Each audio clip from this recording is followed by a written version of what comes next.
Well, here we go with this one.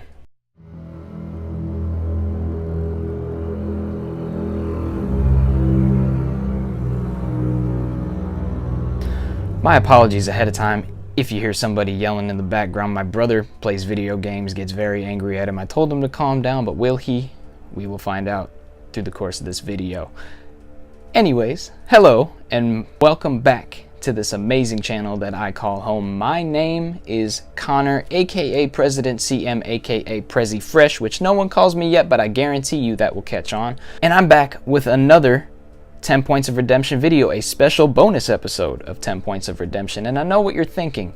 Why is this a bonus episode? What makes this one so special? Well, actually, I'm gonna let you know. A good friend of mine from Killer Flicks named Donnie Morrell a while ago suggested that I do a review of the movie Frailty, which was actually also suggested by Ashley Grady, and I'm going to get to that review.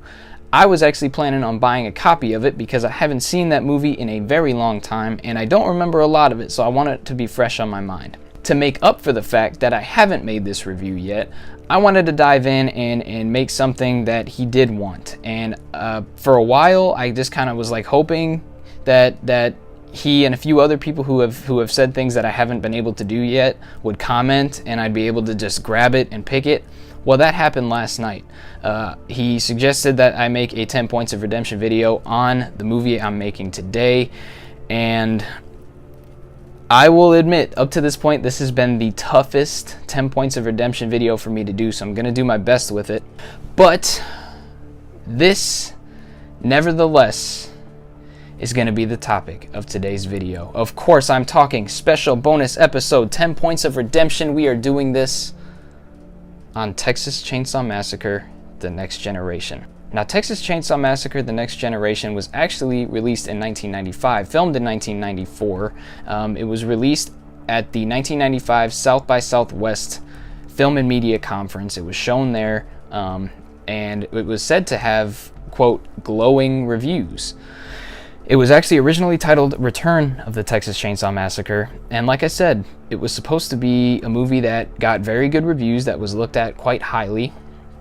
And so this led to Columbia Pictures picking up the rights to the movie and promising all these great things, only to re-edit the movie, shelf it for 2 years, and then release it in a limited theatrical run, which got scathing reviews. It was released on home media in 1998 and late 1999 on DVD. And my thing is, it went from glowing reviews, great reviews, to very, very poor reception when it came out. So what went wrong? What went crazy? Well, actually, a lot went wrong and a lot was just amiss. But I'm going to do my best and I'm going to give you my 10 points of redemption for Texas Chainsaw Massacre: The Next Generation. Now, point number one is going to be that this film is actually an inspiration to indie filmmakers. Now, I know what you're thinking. I'm going to cut you off right there. Yes, this movie got scathing reviews, and yes, it is possibly the most hated of the entire franchise. However, what they were able to do with the budget they had was pretty awesome. When you watch this movie, you think it might be $1 million budget movie, didn't get a lot. Well, what if I told you it was $400,000 less than that? IMDb estimates that this film had a $600,000 budget, which, to put that into perspective for you, the Texas Chainsaw Massacre Part 2 had an estimated budget of about $4.7 million, while Part 3, Leatherface, the Texas Chainsaw Massacre Part 3, had an estimated budget of about $2 million. This film feels like it kind of fits in with those ones. It doesn't feel like it's that low budget of a movie. It feels like probably the lowest budget of the bunch besides the first one, but that's the case. For what they had, they really didn't do that bad with it. And I want you to think about this as well. Mass distribution. A theatrical run that was, while limited, it was still present, and it got people talking. Any indie filmmaker would wish to have any success like that. They would wish to have something like that happen in their careers. And to me, as an indie filmmaker, yeah, I don't want to make a movie that people look at negatively, and I don't want to make a movie that embarrasses any franchise. However, I do want to make a movie that gets people talking. I do want to make a movie that a lot of people enjoy, and While this movie wasn't enjoyed by a lot of people, it was mass distributed, and it was done on a budget of $600,000 and achieved what it did. You have to give it a little bit of props for doing that much. Now, point number 2 is actually going to be that this movie added a level of strange mysticism with the character of Rothman. Now, Rothman was the character in the suit that they introduced in this movie with the undertone of kind of a secret society sort of thing. And yes, the addition did seem like it came out of nowhere, and it didn't seem like it had a direction. It seemed sort of directionless. However, you can't deny that it added something that the other sequels really couldn't do. While the other sequels kind of built off of everything, and this one did its fair share of building off of it as well, which I'll get into in a later point, this one introduced something completely new, completely different, and something that had the potential to go somewhere big. Now, I can acknowledge that with this edition, there aren't really many places you can go, and admittedly, it probably wouldn't have gone anywhere good. However, it's possible that it could have led to something cooler and given meaning to more sequels going forward. Instead of they're just doing the same thing because they're crazy, it almost seems like they have to continue their reign of terror, and it would provide an interesting twist on what at the time was a pretty struggling franchise. Between his strangely deformed torso and him being almost as crazy as the family, it was a really interesting dynamic to introduce, despite the fact that I know it probably would have gone somewhere strange, and it kind of seemed like it came out of left field. I could see why they made the addition, and I don't think it deserves as much hate as it gets. Point number 3 is going to be the cinematography and set design for this movie. Now, the cinematography wasn't exactly perfect, how they filmed the movie and such. However, it did harken back a lot to the original 2 movies, which the set design did as well. Between the colored bulb lighting that no one actually has, especially rednecks out in the middle of nowhere, and the look of the house as a whole, it really did feel like it combined the best elements from the look of the first movie and the look of the second movie. I like the just completely insane approach that they took to it, and one that was just over the top. I like that look, but I like that they also kept a sort of realism, and they actually brought it back to the house, which was actually one of my bigger complaints about part 2, is that they had this big awesome area, and it was real cool, and it was lit well, but nothing is going to match the feeling you get when you see that house from the first movie. So I really like that they went back to that and combined elements that I really liked from part 2 into the look and design of this movie, and the way that they filmed some of the kills and the way the family acted as a whole. I really enjoyed most of the cinematography and all of the set design in this movie. Now, point number 4 is actually going to be a glimpse into the future. Now, this is a point that a lot of people make when they talk about this movie, in the fact that you have 2 former Oscar-winning actors in Matthew McConaughey and Renee Zellweger present in this obscure, forgotten horror movie. It was cool to see elements of their later acting career, as far as certain things they could do sort of made you go, okay, I could see how they could be stars one day. I could see how they became what they ended up becoming. Now, I am not saying at all that the acting is good in this movie. In fact, I would say the opposite as a whole. The movie that's probably its biggest flaw from somebody who maybe hasn't seen the franchise before, is that the acting is not very good. I will say in the previous movies it wasn't necessarily great, especially part 2 and 3. However, this one kind of takes it to a new level of bad at certain points. Not to single anybody out, because as a filmmaker I'd hate to do that myself, but there's one particular character at the beginning of the movie. I won't say who she is, I'll say that much. But the acting performance is just very, very poor, and I don't know what else to say besides that. But it was still really cool to get a glimpse into the future of what Matthew McConaughey and Renee Zellweger would be in the actions that they took in this movie. Now, point number 5 for this movie is going to be Henckels at the helm. This movie was written and directed by the guy who co-wrote the first movie. He co-wrote this masterpiece of an original, so it's only fair that he gets his shot at directing and writing his own entry into the franchise. Now, I know the reception was mostly negative for this movie, but when you take a look at his intentions in certain parts of the script, and maybe what didn't come across on screen as well, you could see the makings of a very good movie. Now, Henckels actually deliberately wrote in an overarching theme of female empowerment through the character of Jenny. Jenny was a character who arguably gave the family the biggest fight of any final girl in the franchise, and really, was a strong, just determined character. And this was a time where movies were coming out that, the final girls in these horror films were not, they kicked ass a little bit, but they were not anywhere near the level that Henckels wrote Jenny in this movie, at least originally from what I've read about his intentions. And basically the overarching theme he had of her empowerment through this movie and giving the Sawyer family the biggest fight that they've had to deal with this whole time.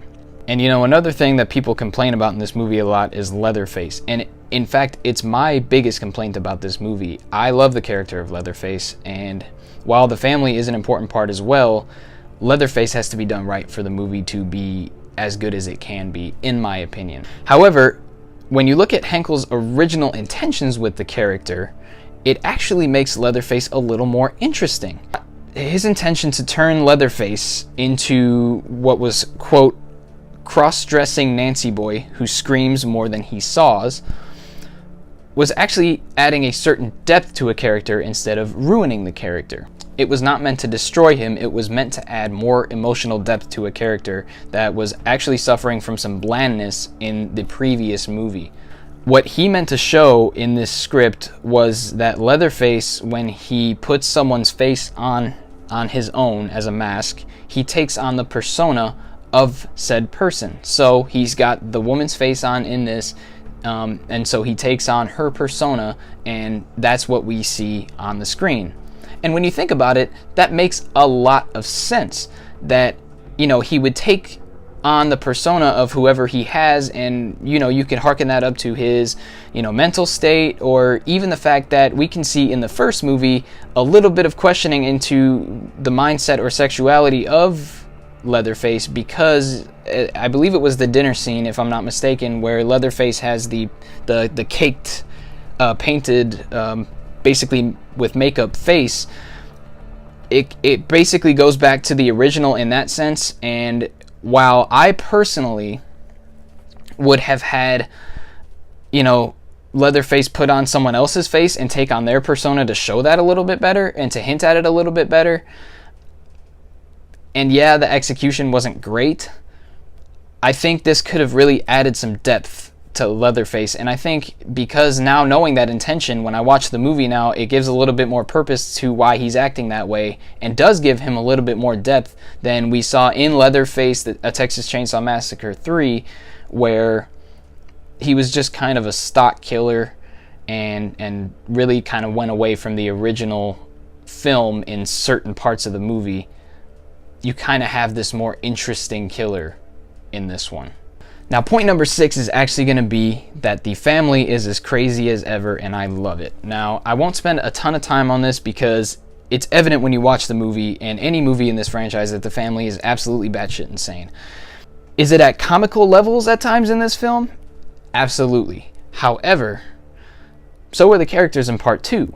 Which people actually seem to love when you compare it to a movie like this. Now, I get that it wasn't done to the extent that Tobe Hooper was able to do in that second movie, but it might help to keep that in mind, that they went over the top and crazy with the characters in part 2, if you give this another chance and watch this again, that it's not always meant to be super serious and creepy, because that wasn't the intention of the second film, so who's to say it was the intention of this film? Now, point number 7 is one I'm actually not going to spend a ton of time on as well, and it's the cool cameos that are in this movie. While small, it was a little bit of an interesting dynamic to have with the cameos of John, I want to say it's Duggan or Dugan, John Duggan, I'm going to say, who played the grandpa in the original movie. He actually plays a cop in this movie in a small uncredited role. Then you have Paul A. Partain, or Parton, however it's pronounced. I'm not good at pronouncing names. You'll learn that quickly as I continue this channel.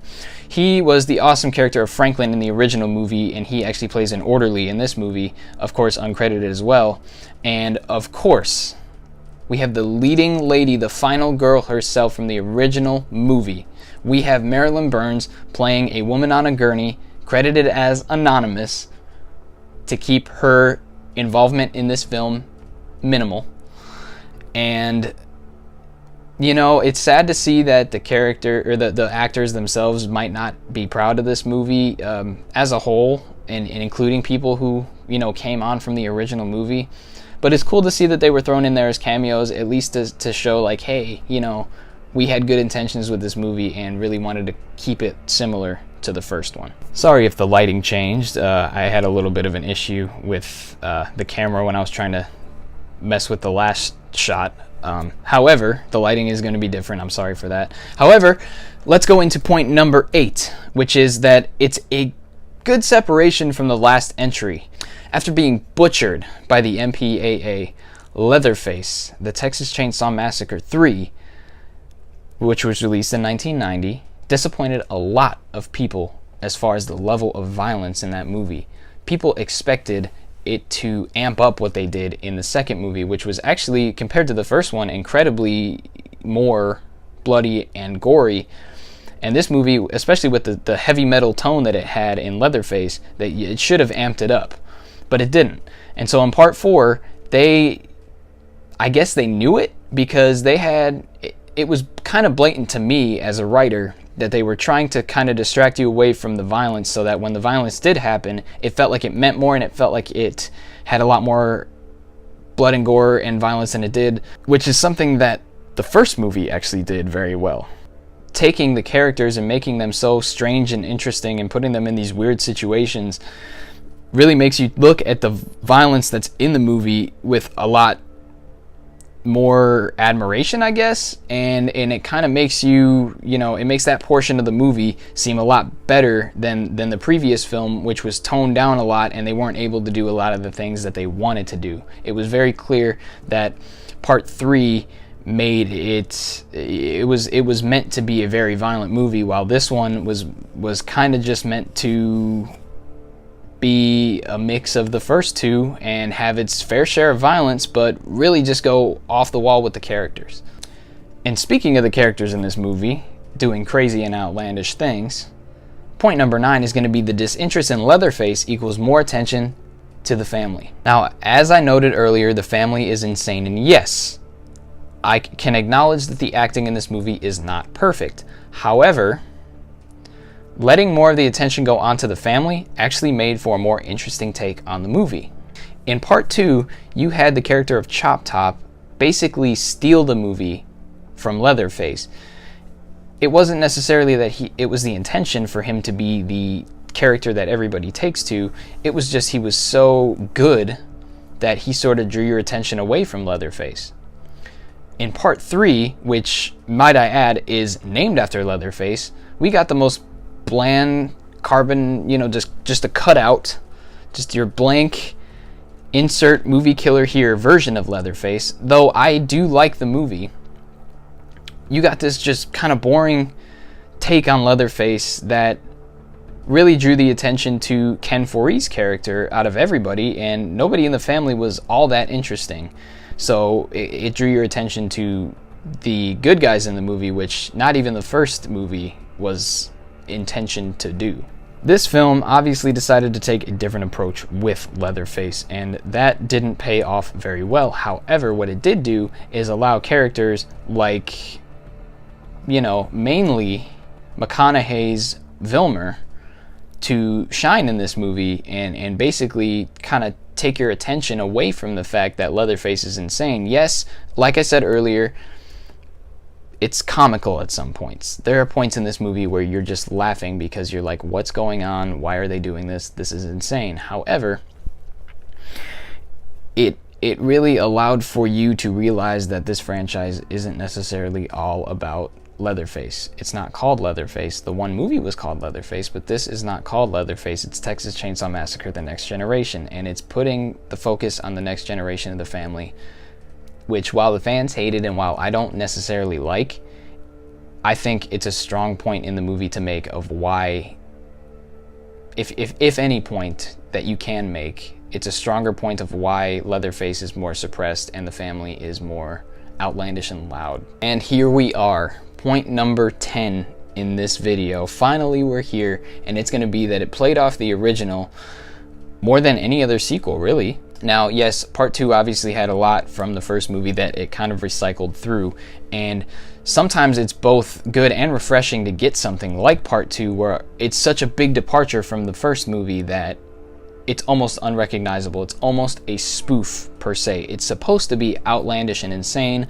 and sometimes that's refreshing. In fact, I felt it refreshing when I watched the Texas Chainsaw Massacre Part 2. You know, we got that in Part 2 with the craziness, and in Part 3 we got, you know, it was just kind of there, despite the fact that I like it, but neither of the two really made a ton of callbacks to the original movie, especially when you compare it to this one. Now, this one, obviously, like I said earlier, played off of the Leatherface's caked face from the first movie on that one mask, and obviously his mental disabilities, and, you know, adding another dinner scene there, and really kind of making it similar to the first movie, but changing it up enough to where it felt different as compared to the second movie, where they basically just kind of recycled the same dinner scene, just in a different setting, even down to the grandpa hitting her with a hammer.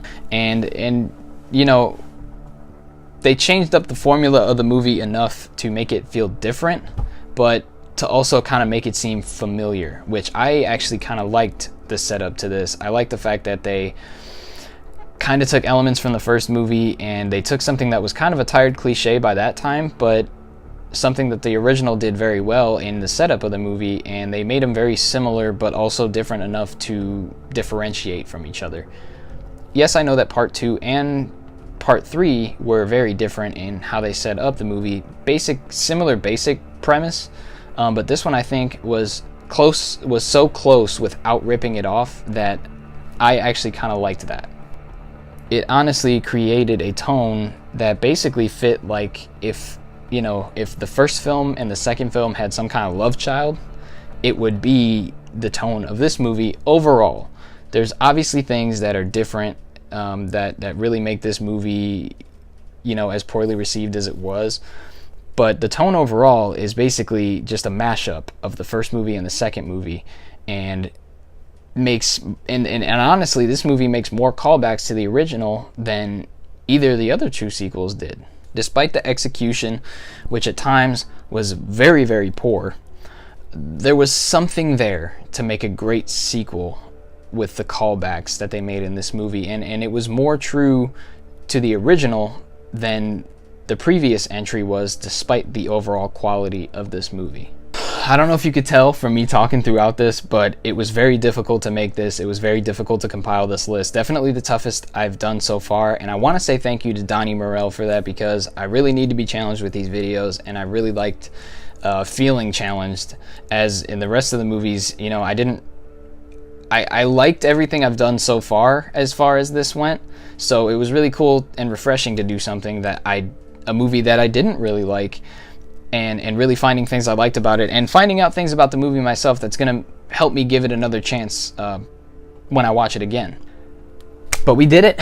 We did the 10 points of redemption, and in conclusion, I really feel like the Texas Chainsaw Massacre: The Next Generation had the potential to do something amazing. Somewhere in between the initial release at South by Southwest in 1995 to the theatrical release in 1997, took those, quote, glowing reviews that it got and turned them into scathing reviews, and one that everybody in the majority just completely hated. Critics and fans alike sort of banded together in a hate for this movie overall, and while it does have a small cult following, it's not nearly as big as the second movie ended up getting, and in my opinion, I don't think it will be unless we get that original copy of the movie and it does turn out to be a movie worthy of, quote, glowing reviews. I am interested to see if Scream Factory can get the original extended cut onto their Blu-ray, which I believe is releasing this September, but I'm going to put a link down below if you want to check that out. I've pre-ordered a copy myself. I'm excited to see what special features come with it. Scream Factory always delivers, and if you haven't heard of them yet, go and check out their site. Like I said, I'm going to link the Texas Chainsaw Massacre Next Generation Blu-ray release down below. If you'd like to pre-order it, go for it. Like I said, I got my copy on pre-order, despite the fact that I don't like this movie. I want that copy. So that's going to be it, guys. I'd like to know what you thought of this video, so leave your comments down below on it. Let me know what you want to see next from me. Obviously, the next 10 Points of Redemption video is going to be Friday the 13th, A New Beginning, unless another bonus episode comes up like this. I was very happy to do this episode. Again, shout out to Donnie Morrell for this, and more is coming, I promise. I will get it out as soon as I can. I want to thank everybody for watching. I want to thank everybody for the feedback I've gotten so far. Thanks, of course, like I always do in my videos, to everybody over at Killer Flicks. My name is Connor, aka President CM, or Prezi Fresh if you prefer. Please prefer. And I will see you in the next video.